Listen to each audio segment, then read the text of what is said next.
by telling you a little bit about what is on Georgia View to help you out with this. Not too much, really, for this particular text, but really the thing that you would probably find most helpful here if you are interested in this sort of thing is the bibliography. The book that I would really recommend if you are interested in the Bible as literature, and is this doing anything? It should be, maybe. Anyway, right, this first book here, The Art of Biblical Narrative by Robert Alter.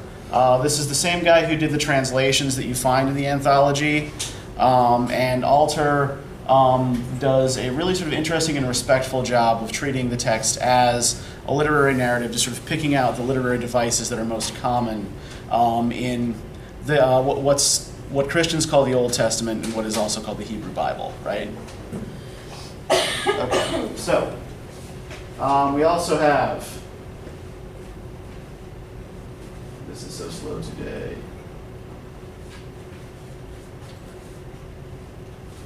A series of illustrations by the French artist Gustave Doré for a late 19th century edition of the Bible. So you see the name of the image you'll find on the left. You can click for a picture on the right. So the creation of light, for example, right? So you can go through and see artists' depictions of various events, characters, what have you, in the narrative. And finally, I have posted here a lecture by Professor Christine Hayes. She's a professor of religious studies at Yale University, and her whole spiel is about the ancient Near Eastern context of the text that we're looking at today.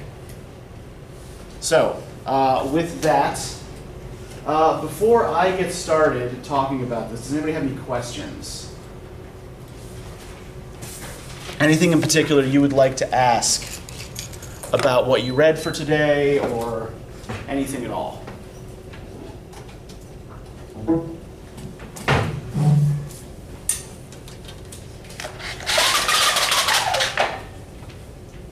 Okay, well then why don't we start with one of the biggest questions that surrounds the first 5 books of the Bible in particular. This is the question of authorship, right? Who wrote it? Where does it come from?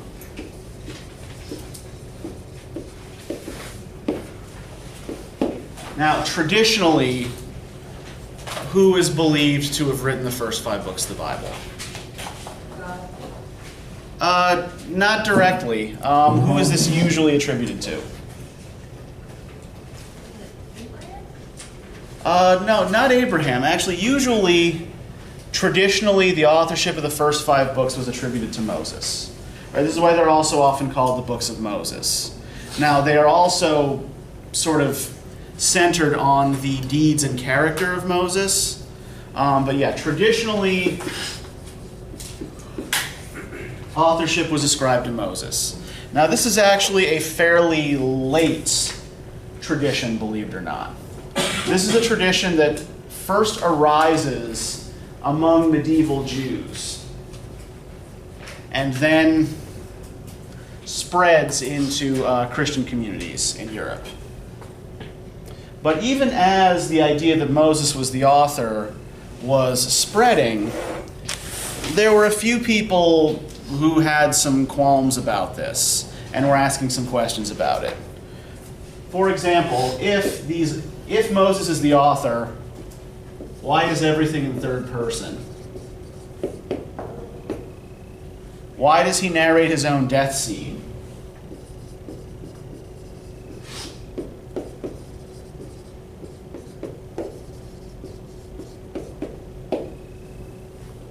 Why are there references to things that happened long after the time of Moses? Right, there are all these anachronistic references.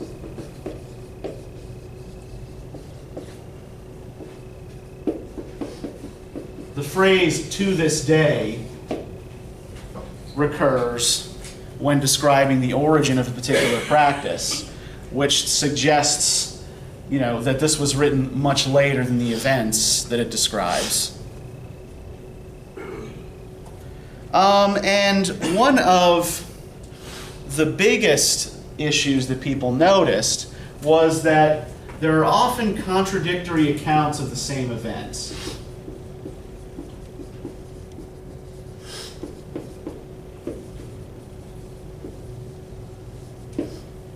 For example, if we just turn quickly to the flood story.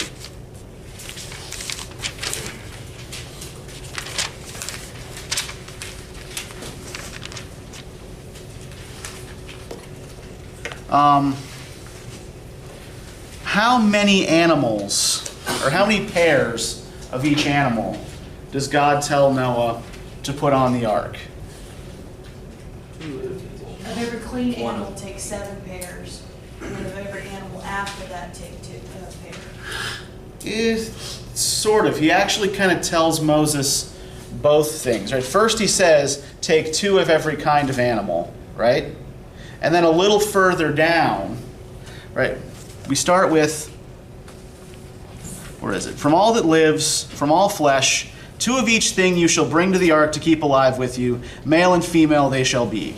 From the fowl of each kind, and from the cattle of each kind, and from all that crawls on the earth of each kind, 2 of each thing shall come to you and be kept alive. And then a little further down, of the clean animals and of the animals that were not clean, and of the fowl and of all that crawls upon the ground, 2 each came to Noah. Wait, where is the...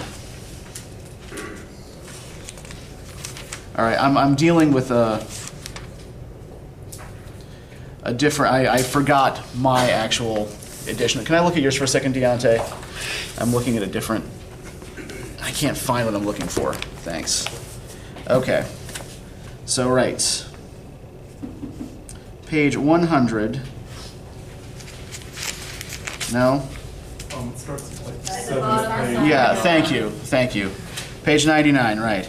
And the Lord said to Noah, come into the ark, you and all your household, for it is you I have seen righteous before me in this generation. Of every clean animal take you 7 pairs, each with its mate, and of every animal that is not clean, 1 pair, each with its mate.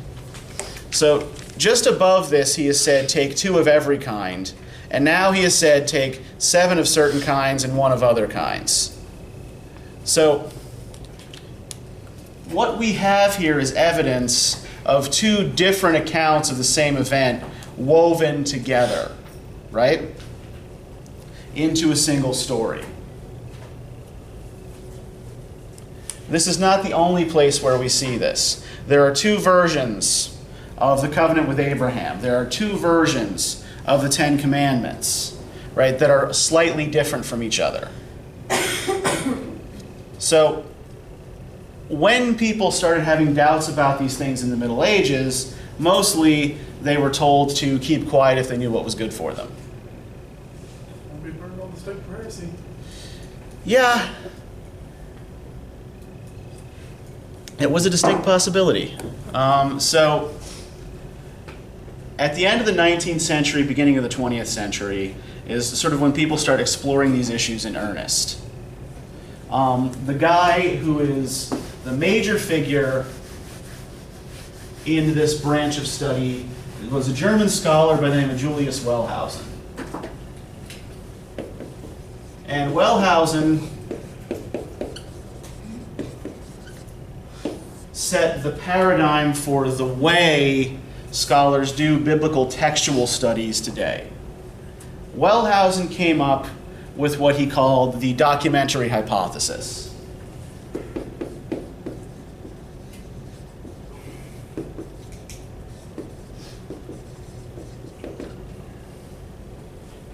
What he argued is that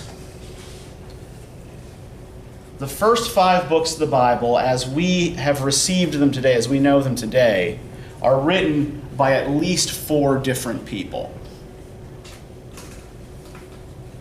The books of Genesis, Exodus, Leviticus, and Numbers had 3 authors. The only one of the first 5 books, according to Wellhausen's theory, that had a single author was Deuteronomy.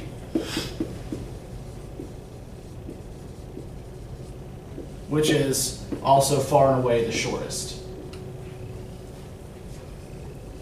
So here's how he broke down how he thought the authorship of these texts worked, right? Who he thought wrote them, or what general characteristics he detected here, right? So what he's trying to do is trace these back to the characteristics of the source documents so that he can identify the different authorial voices. The voice he believes to be the earliest, he calls the Yahwist. Jahwist, sometimes referred to in scholarship simply as J. Now, he calls this author the Yahwist because when naming God, this particular author tends to use the YHWH name, right? Does anybody know why we represent this solely as consonants? Why it's just YHWH? Why we don't put vowels in? Back then didn't have vowels. Exactly. That's exactly correct, Frank. The Bible is written, Hebrew actually is still written in the ancient Phoenician alphabet, and the Phoenician alphabet has no vowels. So vowel sounds in biblical Hebrew are largely just sort of passed down by tradition. And if you don't know what a particular word is because all you have is the consonants, you kind of just have to guess from context, which, as you can guess, probably makes translation extremely difficult. Now, the Yahwist, right, uses the YHWH name for God, and also tends to represent God as a human-like figure, or doing human-like things. For example, walking in the Garden of Eden, speaking directly to people. Right, so the Yahwist God is the most anthropomorphized version of God in the first 5 books. The second he calls the Elohist. I'll often refer to simply as E. The Elohist has a lot in common with the Yahwist, but when referring to God, tends to use the name Elohim, which is an ancient Semitic word that just means lowercase g, God. Right? Elohim was a word that meant any God, not a specific God. But it's clear that the Elohist was referring, when using the word, to the Hebrew God. Now, the Elohist tends not to represent God directly, or is acting directly, or is communicating directly with humans. The Elohist tends to represent God as communicating through dreams,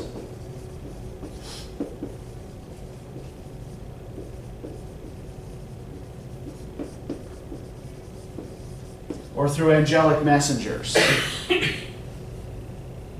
Right, so if you have a story in Genesis, Exodus, Numbers, Leviticus, in which God is communicating with someone through dreams, or is sending an angel to talk to someone, this is probably taken from the Elohist. How many of you are familiar with the story of Joseph and his amazing Technicolor Dreamcoat and all that, right? Okay, yeah. What's Joseph's great talent? The interpretation of dreams? Exactly, he's an interpreter of dreams. Yeah, most of the Joseph narrative comes from, we think, the Elohist. Right, because so much of it is focused on dreams, and also for other reasons that we'll get to in just a moment. Now the third is referred to as the priestly source, or P. And the priestly source tends to represent God as remote and powerful,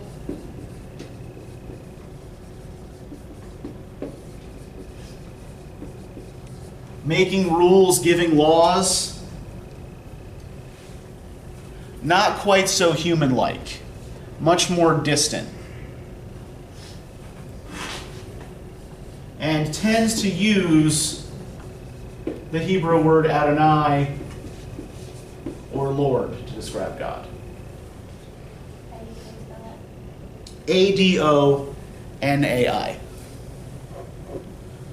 So he would be the one who wrote the part where Moses met God on the mountain. He wrote part of the part. Moses met God on the mountain. See, that's the thing, is that in several cases, these accounts are woven together in ways that make them difficult to extricate from each other. So you would almost have to read them separately in order to see the different parts coming together? Yeah, you kind of have to pull out the bits that look like they contradict each other, or that look like they're telling different stories. Because in many cases they are telling different stories. And go from there. For example, the example from the Noah narrative that we just looked at. The 2x2 portion comes, scholars think, from the Yahwist.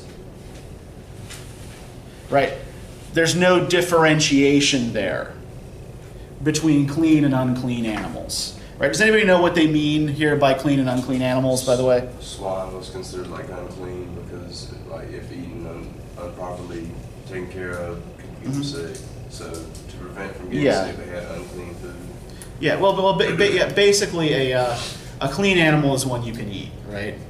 What he's referring to there is the basis of what is later called kashrut law by Jews and halal by Muslims. So how do you spell kashrut? Kashrut.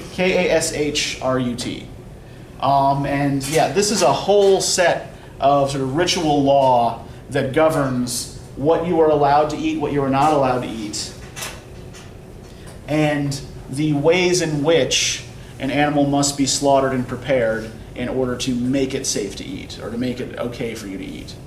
Right? So food had to be prepared sort of ritually. Now this is another feature of the P text. Right? The P author is very, very much concerned with law and with ritual. And this is sort of one of the ways scholars try to date these texts, right? They think of them in terms of a sort of continuum of the development of various religious practices, right? So when they look at the Yahwist and the Elohist, what they see is a religion that is monotheistic, right? They only worship one God, but in other ways it's quite similar to other Near Eastern religions of the time that were primarily focused on fertility. So yeah, the Yahwist and the Elohist represent the Israelite religion at a stage when it was primarily a standard Near Eastern fertility religion. The priestly strain, on the other hand,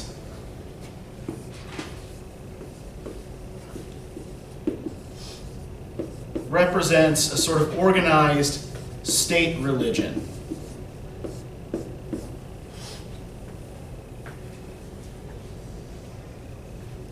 Right, okay, now we've got laws, we've got rules, we've got a professional cast of priests to interpret and enforce those rules. So to give you some example of what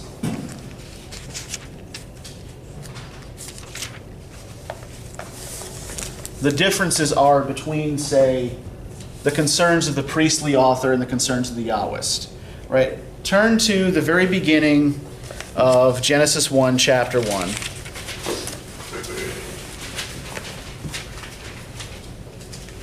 And can I get somebody to read Genesis 1:1 here? Anybody, a volunteer? All right, yeah, Jenna, go for it. Just start at the beginning and stop when I tell you to stop. When God began to create heaven and the earth then was welter and waste, and darkness over the deep, and God's breath hovering over the waters, God said, "Let there be light." And there was light. And God saw the light that it was good, and God divided the light from the darkness. And God called the light day, and the darkness he called night. And it was evening, and it was morning, first day. And God said, "Let there be a vault in the midst of the waters, and let it divide water from water." And God made the vault, and it divided the water beneath the vault from the water above the vault, and so it was. And God called the vault heavens, and it was evening, and it was morning, second day. And God said, "Let the waters under the heavens be gathered in one place, so that the dry land will appear," and so it was. And God called the dry land earth, and the gathering of waters he called seas. And God saw that it was good. And God said, "Let the earth grow grass, plants yielding seed of each kind, and trees bearing fruit of each kind, that has its seed within it upon the earth." And so it was. And the earth put forth grass, plants yielding seed, and trees bearing fruit of each kind, and God saw that it was good. And it was evening, and it was morning, third day. And God said, "Let there be lights in the vault of the heavens to divide the day from the night, and they shall be signs for the fixed times and for days and years, and they shall be lights in the vault of the heavens to light up the earth." And so it was. And God made the two great lights, the great light for dominion of day, and the small light for dominion of night, and the stars. And God placed them in the vault of the heavens to light up the earth, and to have dominion over day and night, and to divide the light from the darkness. And God saw that it was good. And it was evening, and it was morning, fourth day. And God said, "Let the waters swarm with the swarm of living creatures, and let fowl fly over the earth across the vault of the heavens." And God created the great sea monsters and every living creature that crawls, which the water had swarmed forth of each kind, and the winged fowl of each kind. And God saw that it was good. And God blessed them, saying, "Be fruitful and multiply, and fill the water in the seas, and let the fowl multiply in the earth." And it was evening, and it was morning, fifth day. And God said, "Let the earth bring forth living creatures of each kind, cattle and crawling things, and wild beasts of each kind," and so it was. And God made wild beasts of each kind, and cattle of every kind, and all crawling things on the ground of each kind, and God saw that it was good. And God said, "Let us make a human in our image, by our likeness, to hold sway over the fish of the sea, and the fowl of the heavens, and the cattle, and the wild beasts, and all the crawling things that crawl upon the earth." And God created the human in his image. In the image of God he created him. Male and female he created them. And God blessed them, and God said to them, "Be fruitful and multiply, and fill the earth and conquer it, and hold sway over the fish of the sea, and the fowl of the heavens, and every beast that crawls upon the earth." And God said, "Look, I have given you every seed-bearing plant on the face of all the earth, and every tree that has fruit-bearing seed, yours they will be for food. And to all the beasts of the earth, and to all the fowls of the heaven, and to all that crawls on the earth, which has the breath of life within it, the green plants for food." And so it was. And God saw all that he had done, and look, it was very good. And it was evening, and it was morning, the sixth day. Keep going. Yep, just read the one more paragraph. Then the heavens and the earth were completed in all their array. And God completed on the seventh day the task he had done. And he ceased on the seventh day from all the task he had done. And God blessed the seventh day and hallowed it, for on it he had ceased from all his tasks that he had created to do. This is the tale of the heavens and the earth when they were created. All right. Thank you very much, Jenna. So what we have here is a complete fragment from the P author, right? A complete story. Now, let's pick this apart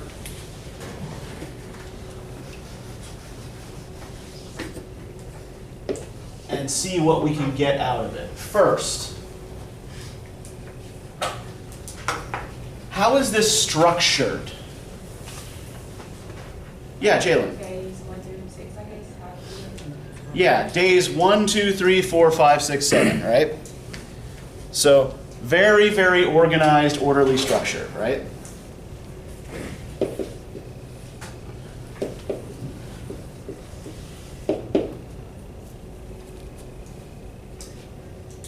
What about the order of events here?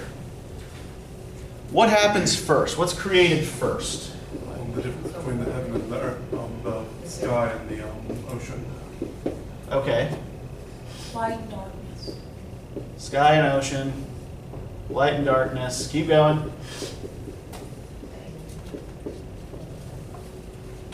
What happens on day 3?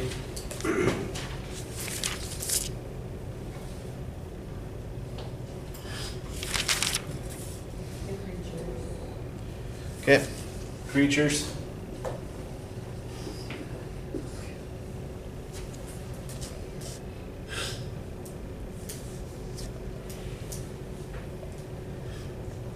Creatures are 5th day. Yeah, that's.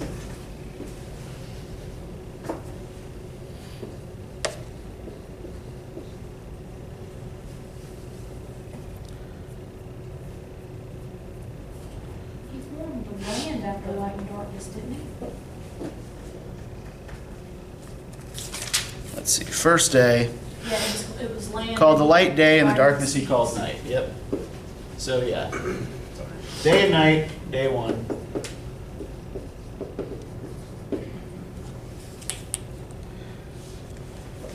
Waters and land, day 2. Mm, that was the third. It was evening, it was morning, first day. Divided the vault of the water from above it, and so it was. Called the vault heavens, and it was evening, it was morning, second day. Let the waters in the heavens be gathered, so dry land will appear. All right, so waters in heavens, waters in land. Then plants, then creatures, then human beings, then the hallowing of the Sabbath, right? The point of all this, though, right, is what comes just about last in all of this?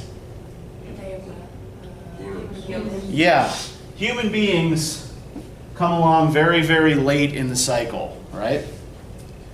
All of the big stuff is done first, right? We start with large conceptual things, separating light from day, or separating light from darkness, day from nights, waters from the heavens, all that. Does all that separation of the waters from the heavens and all that sound familiar at all? Sound like anything else we've looked at? The creation story of Babel. Yeah, this is very, very similar in a lot of ways to what happens in the Enuma Elish.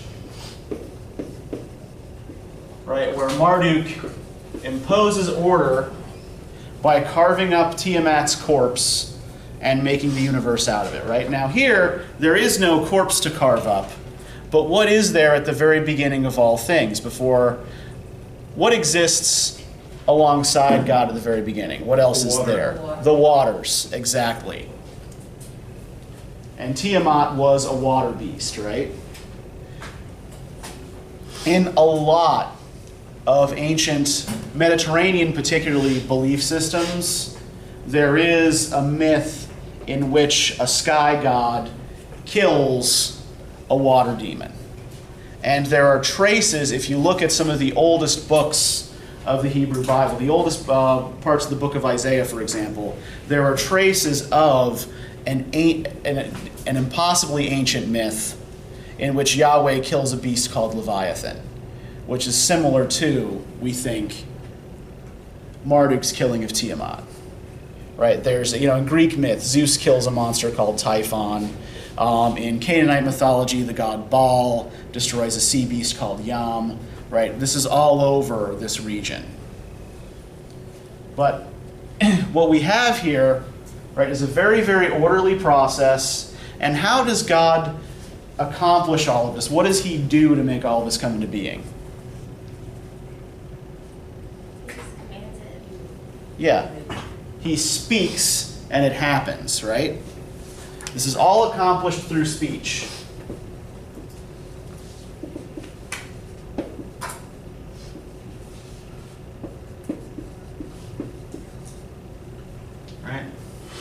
by Jean-Luc Picard. He says, make it so, and it is so. It just pops into being. Exactly. Now, let's take a minute and look at the second creation account in Genesis. Can I get a volunteer to read Genesis 2, starting with on the day the Lord God made earth and heavens? Yeah, Frank, go for it.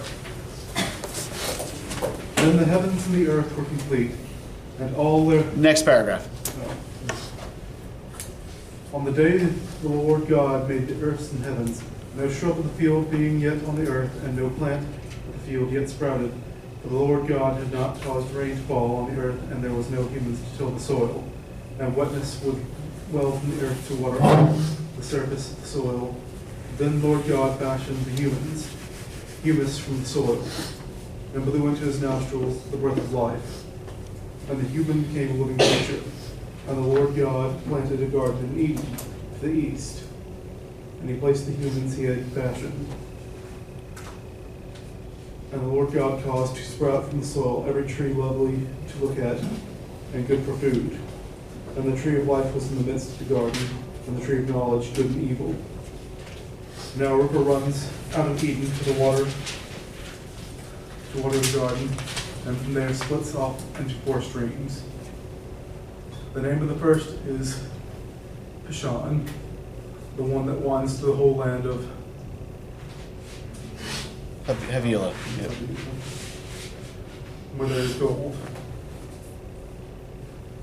And the second river is Gihon, the one that winds through all the land of Cush.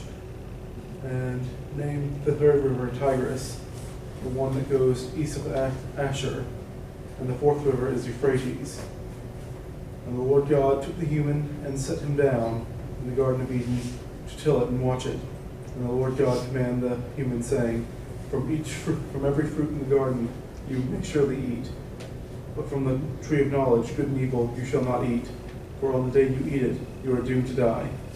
And the Lord God said, it is not good for a human to be alone. I shall make him a sustainer beside him. Keep going. And the Lord God fashioned from the soil each beast of the field and each fowl of the heaven, and brought each to the human to see what he would call it. And whatever the human called a living creature, that was its name. And the human called names to all the cattle, and to the fowl of the heavens, and to all the beasts of the field. But for the human, no sustainer beside him was found. And the Lord God cast a deep slumber on the human, and he slept. And he took one of his ribs and closed the flesh over where it had been taken. And the Lord God built the rib he had taken from the human into a woman, and brought her to the human. And the human said, this one at last, bone of my bones, flesh of my flesh, shall be called woman. For from man this one was taken. Okay, great, thank you. You can stop there. All right, so what does creation begin with in this account? Humanity. Yeah, human beings first, right up front and center, right? Before any seed has sprouted, before any animals are created, right? Before anything else, right? Human beings are made directly from the earth, from the soil. So yeah, so human beings. Are both human beings created together, though? The story is sort of bookended, right? Begins with the creation of a man and ends with the creation of a woman. Now, how is God represented differently in this story than in the first one? How is the action attributed to God different? He's going around, he's talking to them directly. Mm-hmm. He's breathed life into them. Yeah, he breathes life into his creations. He's, sticking his hands in the soil and molding people, right? Yeah, he's planting, he's described as planting the garden, right? Like a human gardener. So we have a much more anthropomorphic God here, not a remote, distant figure calling everything into being.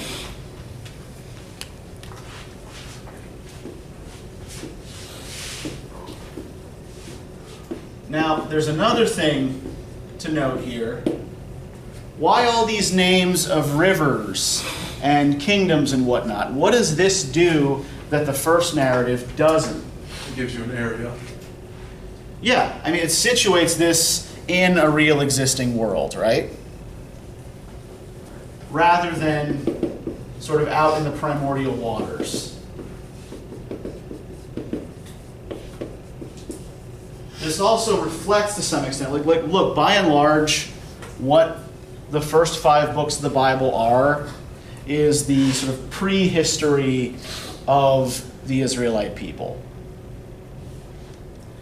And this actually points in some ways to the place they originally came from. Right? They started out as nomadic herdsmen in what is now southern Iraq. Right, so this would be, again, part of the reason. We talked a little bit about this last time, but this would be part of the reason why some of their stories resemble so closely the Babylonian creation myth, why they resemble so closely certain elements of Gilgamesh, right? Originally, these two cultures were very closely related. So yeah, so this points to their origins and situates them in a real historical place. Right? Now, the Yahwist, most scholars think, is the oldest of the sort of substratum of biblical narrative. Right? Some argue that the Yahwist is as old as the 10th century BCE. Some say as late as the 7th.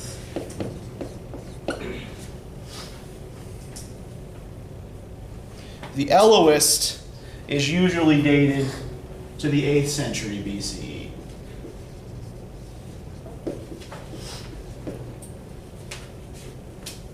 The priestly author or authors, there are some scholars who think that P was actually written by a group rather than by a single individual, are usually dated to about the 5th century BCE. Same century as the Elohist? No, 8th. That's the 8th. Yeah, yeah, Elohist is the 8th. Yep. So yeah, so the Yahwist and Elohist narratives are much, much older than the priestly narrative. There are also some scholars who think that whoever wrote P is the person who wove everything together. But there are others who argue for a stronger editorial presence that they call R for redactor. So,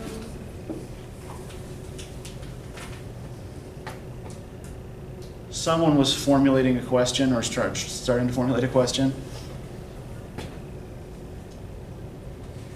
so is redactor like the priestly, or is it from Well, the same group? Well, there are some scholars who would say that yes, the redactor is the same person or the same group, or member of the same group as the P author. There are others who say no, P was another pre-existing text that the redactor took and wove together. This is not something that scholars are in complete agreement on. The only thing biblical textual scholars are in complete agreement on right now is that these first 5 books of the Bible were written by different people at different times, or that there's no single author. The reason I'm giving you this particular version is because in many ways it's the best documented, and it was the dominant way of thinking about this for most of the 20th century. Most challenges to this have been relatively recent, and there isn't quite the same body of scholarship on it yet. But yeah, this is basically, if someone disagrees with the documentary hypothesis, like Wellhausen is the guy who really kind of set the yardstick, right? So anybody who's doing these kinds of studies right now either agrees or disagrees with Wellhausen. So that's why I'm giving you, this is also, frankly, easier to grasp than some of the other theories. right? It's, fairly simple. There's a historical progression to it. And it's relatively easy to identify the different strands as you're reading. Okay, so other characteristics of the narrative as we have it. There's one thing I want to point to. I'm not sure where we are for time because there are no clocks in this room. All right, we got some time. Let's look briefly at the Cain and Abel story.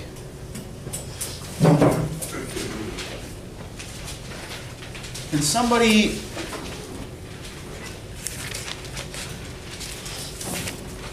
go to the portion in which Cain and Abel make their sacrifice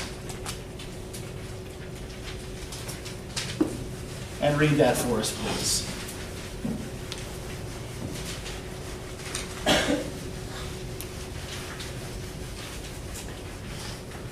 Right, which Cain and Abel first make their sacrifices unto the Lord.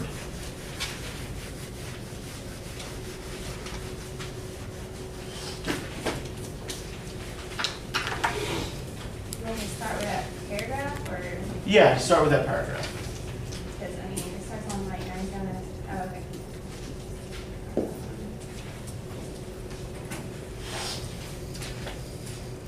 And the human knew Eve, his woman, and she conceived and bore Cain, and she said, I have got me a man with the Lord. And she bore as well his brother Abel, and Abel became a herder of sheep, while Cain was a tiller of the soil.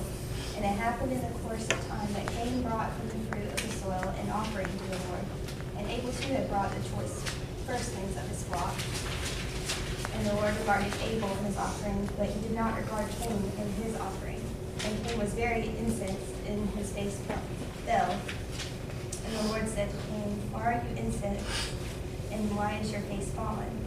But whether you offer well or whether you do not, at the tent flap sin crouches, and for you it is longing, but you will rule over it.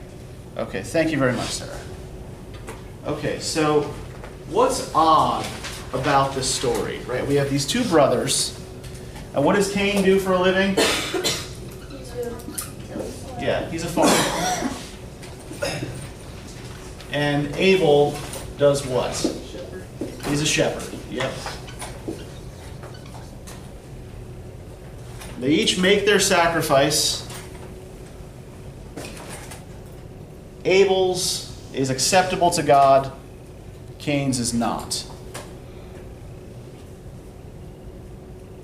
Are we ever told why Cain's sacrifice was unacceptable?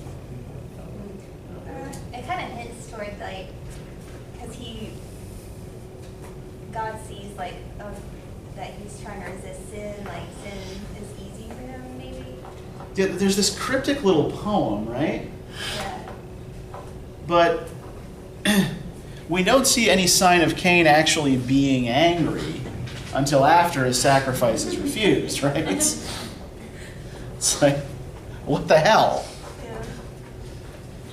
Well, the rest of the Bible kind of shows us that God doesn't have a penchant for like blood offerings, so maybe.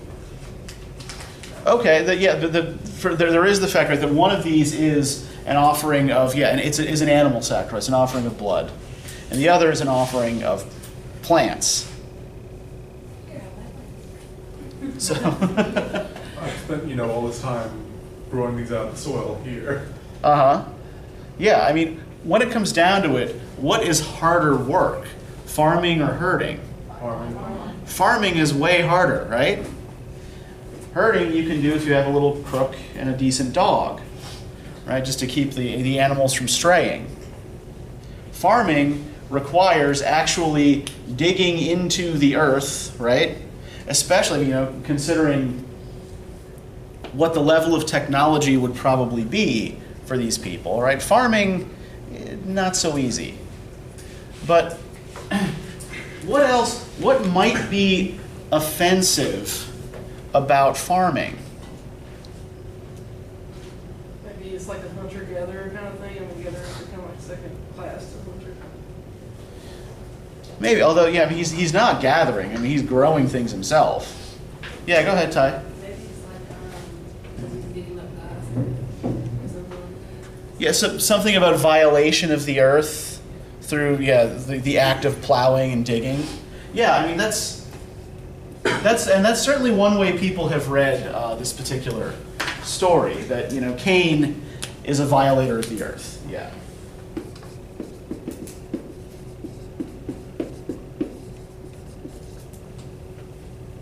What happens to Cain after he kills his brother? His punishment is he's cursed and he can never grow from the earth again. Curse, yes. He's forced to wander. And to wander. Now, is Cain the first human being to have been cursed? What was the curse that was laid upon his parents? They lived mortal lives and they were cast out of the garden. Is that all? Childbearing will be painful. And you have to work hard to grow stuff. Childbearing will be painful. And the man will be over. Yep. And you will have to work very, very hard. You will till the soil to bring forth its fruits, right? It's not just going to grow for you like it did in the garden, but that's part of your curse, right? So farming is itself the result of God's curse. Now, farming, as we've also noted, requires a higher level of technological sophistication than herding does. And knowledge was considered good and evil. Yeah, the tree of knowledge is the tree that Adam and Eve ate from. And just take a quick look at the list of Cain's descendants. If somebody could read that out for us. They're like, Cain's activities after he is cast out of Eden, and the achievements of his descendants. So after, and the Lord set a mark upon Cain so that whoever found him would not slay him. Anybody, just go ahead and start reading. Well, first he built the city. Okay, build a city. Good. And what about his descendants? What do they do? We know that farming is, that agriculture is the origin of city building, right? Couldn't build a civilization without farms. What about these list of people who come from Cain? Yeah, there's the one guy who makes tools of copper and bronze, right? Another guy who makes instruments of brass. First of 10 dwellers with livestock. Yep, 10. There are a couple of musicians. Yeah, 10 dwellers with livestock. The first two who played the lyre and pipe. Yep.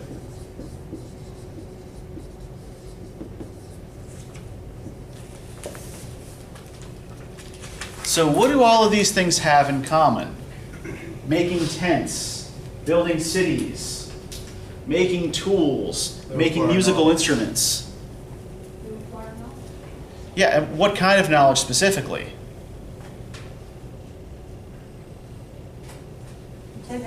Yeah. Yeah, technical knowledge, right? Yeah. So Cain's descendants are builders and engineers, right? These are people who make things.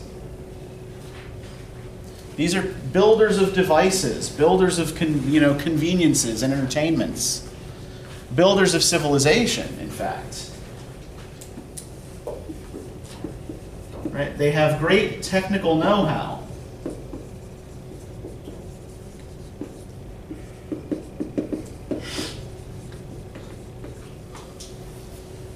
And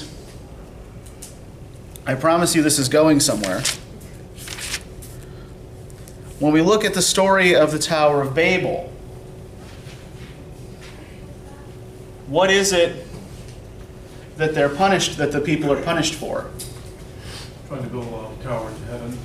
Yeah, they're trying to build too high, right? And God looks upon them He says, as one people with one language for all, if this is what they have begun to do, nothing they plot will elude them. Come, let us go down and baffle their language there so that they will not understand each other's language. Right? So people with great technical know-how who are builders of cities become a challenge to God's power and authority. And so he has to do something so they can't work in concert with one another anymore. Do we notice something that this seems to have in common with the whole arc of the Cain narrative, right? Again, the knowledge. God's authority challenges God's authority in the same way. Okay, essentially that the use of technical knowledge is a challenge to God's authority. Yeah, there certainly seems to be a bias against these kinds of civilizing arts, right? And a bias towards simpler activities of herding. Now, some of this we can also attribute to elements of context, right? One, the Israelites remained nomadic sheep herders a lot longer than a lot of their neighbors did. But shepherding itself, we recall, was also a metaphor, right? Who was the shepherd of Rampart Uruk and why? Gilgamesh, because he was the king. Yeah, shepherd is a metaphor for king.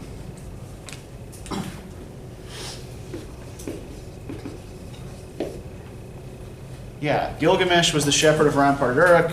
Marduk is the shepherd of the gods, right? So shepherding is a metaphor for kingship, right? So a shepherd herds, holds on to, and conserves his flock, keeps them from straying, keeps them on the right path, protects them from predators.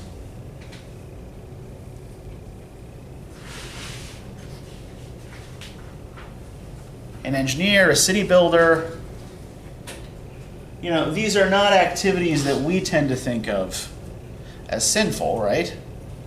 We don't tend to think, making tools of copper and iron necessarily qualifies one to go to hell, right? But for some reason,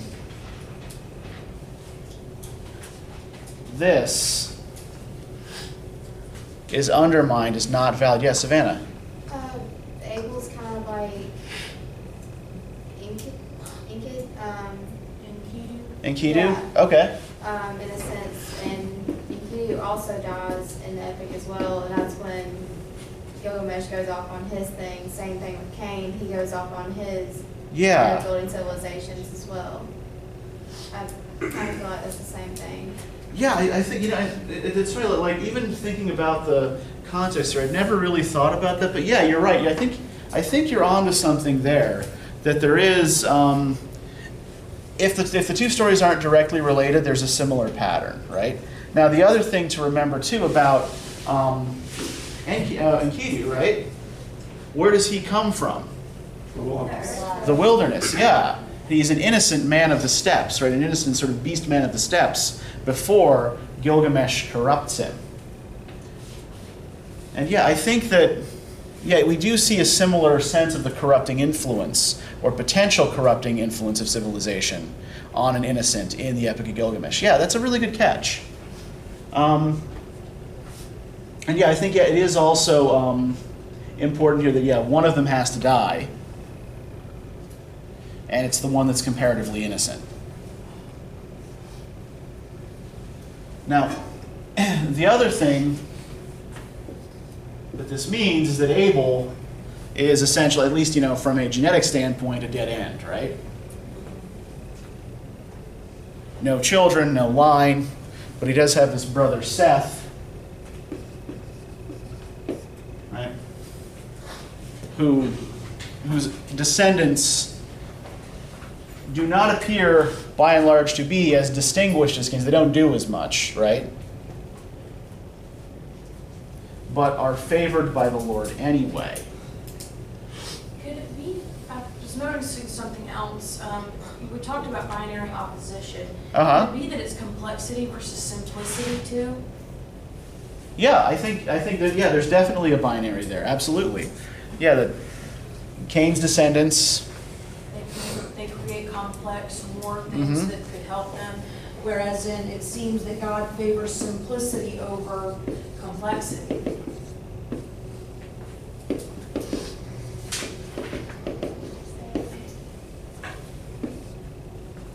Yeah, I'd be willing to buy that. Yeah, Jamie. That was, it seems like a common, like, cultural thing that, people often say, like, oh, well, you know, we need to go back to the good old ways. Maybe that's what it's like a throwback to. It's like, well, we used to be sheep herders, so maybe. Right. That's what I was. Yes. Back before we started building cities and farming, right? Back when we were sheep herders, things were simpler, so yeah, there could be that nostalgia for a simpler life.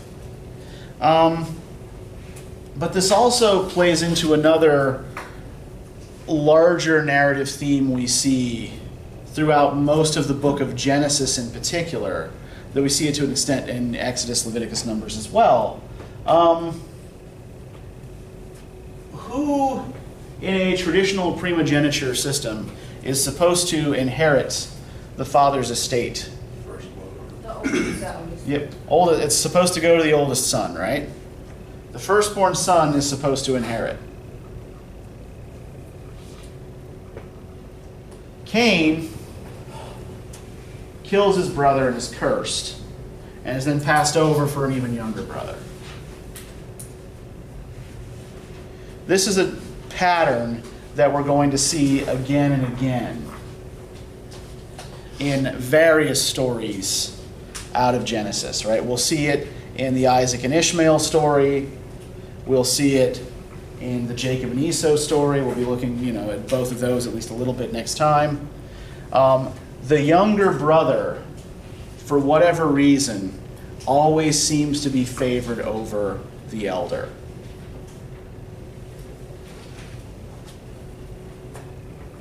This is actually a common folkloric pattern as well, right? How many of you have read fairy tales? Or had fairy tales read to you as a kid, right? So in a fairy tale, which son is it usually who is the lucky son who actually accomplishes the adventure? Yeah, it's always the youngest, right? There are, variant numbers of sons, right? Maybe there are 2, maybe there are 3, but it's always the younger son that manages to go off and achieve the adventure. Even as far as to the New Testament, when the parable of the son that comes home, he's the one who's gifted with the everything, and the older son wasn't. Sure, the story of the prodigal son. Yeah, the son who's gone off and wasted his father's wealth comes home and is celebrated, and his older brother is, perhaps justifiably pissed. Right? It's like, hey, I've stayed home, and I've been responsible, and I've served, and I've held on to my resources. Why do you favor him?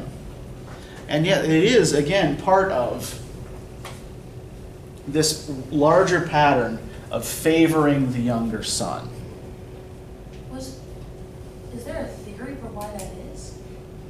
Well, do you have one? The curse of Cain. Basically cursing the rest of the firstborn sons, in a sense. It even goes to the story of the plagues of Egypt. The firstborn was killed. Yeah, it's the firstborn sons who were killed, yeah. So it kind of continues on with the firstborn son throughout history. And Moses himself is a youngest son. Right? He has an older brother, Aaron, who is passed over for Moses. Yeah, Stephanie. I feel like even before the curse, though, like Abel was probably still favored over Cain. Like even before he was cursed by his family, even by God.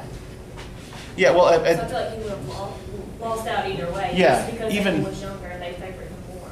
Yeah, well, and we don't really get any picture of their family life, though, right? Or this is actually another thing, one of the things I wanted to note about the story as well. Again, the fact that we had to work so hard to tease out a possible explanation for why Cain's sacrifice was unacceptable. And yeah, it's because the text doesn't tell us. It doesn't explain to us why Cain's sacrifice was unacceptable and Abel's was acceptable. So this is actually another fairly common feature of biblical narrative of all four of the authors of these first 5 books. Right? Rarely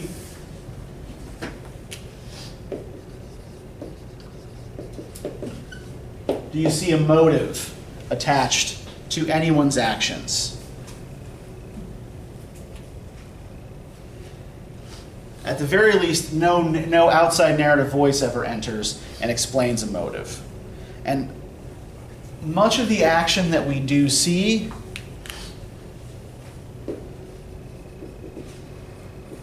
takes place in dialogue.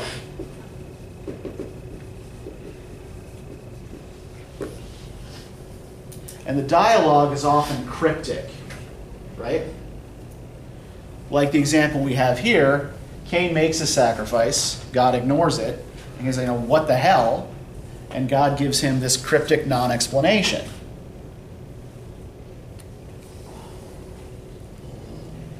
So we rarely see any motive ascribed to anyone for any of their actions. We rarely see an explanation for anything that happens. And we also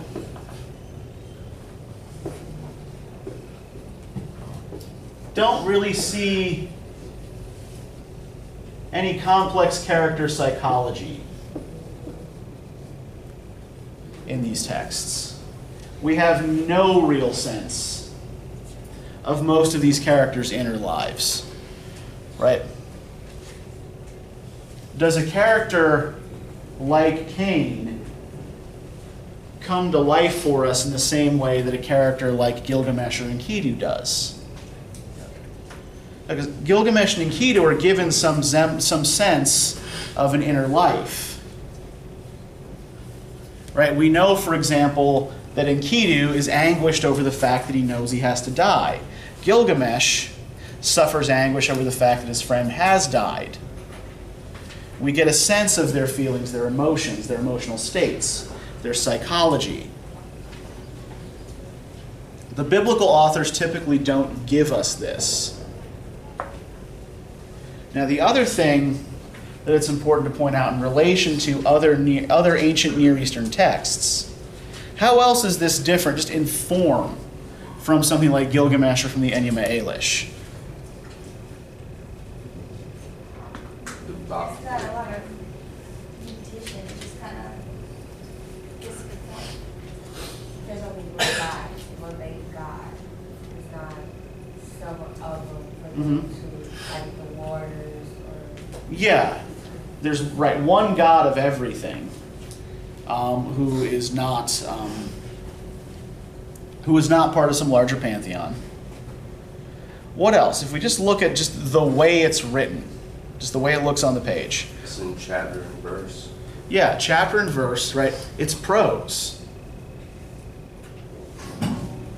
The Enuma Elish, Gilgamesh, most other ancient world texts are written in verse. I mean, hell, even if you look at the ancient Greeks, the dialogues of Plato, we don't think of them as poetry, it's philosophy, but it's written in verse.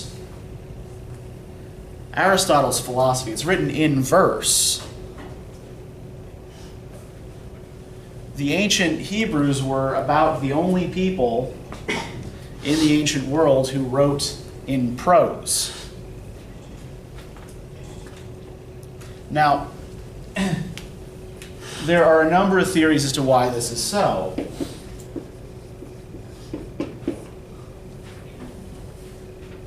One of them, the one that I think I probably find most convincing, is that they regarded epic, they regarded these sort of long verse narratives about gods and heroes, which still, by the way, leave certain traces in the book of Genesis, as pagan products, pagan productions, that as the chosen people of a single God, they wanted nothing to do with. right? Epic often had not just entertainment function in other ancient societies, but ritual function. So they wanted to come up with something of their own that had no connotations of pagan religion.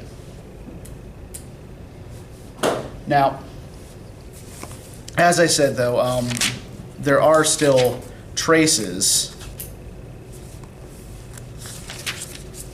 of these older faiths, these older belief systems here. The flood chapter that you have in your book there, somebody go to the beginning of that.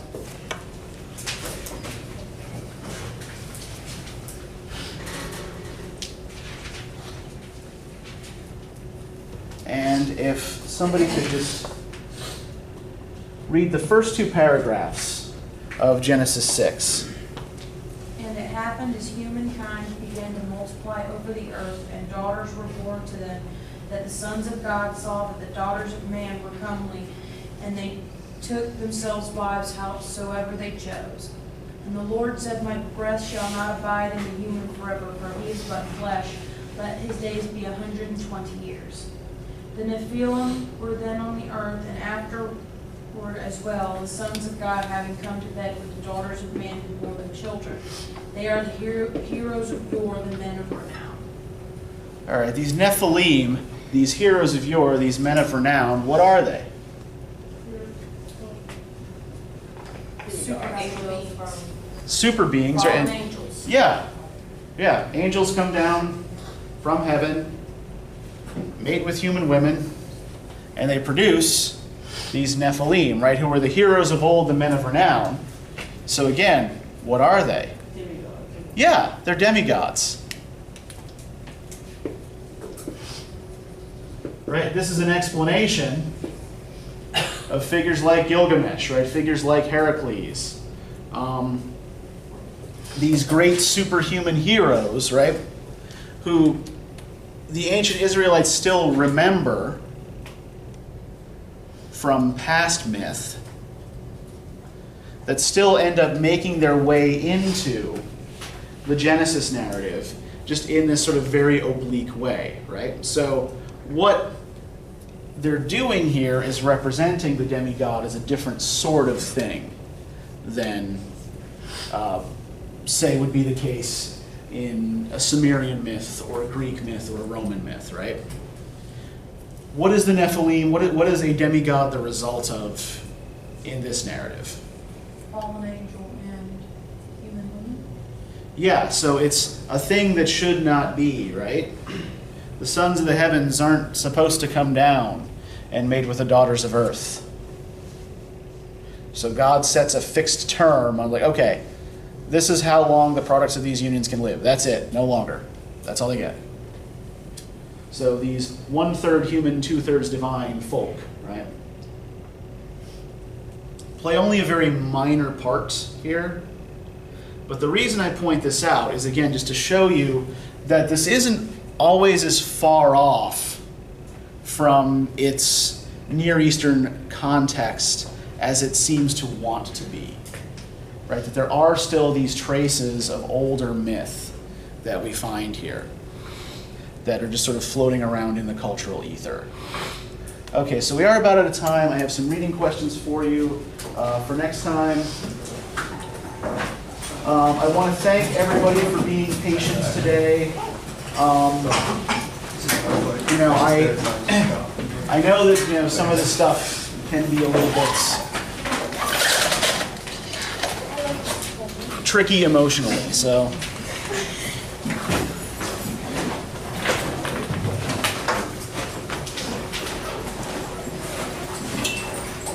So thank you everyone for listening and keeping your tempers.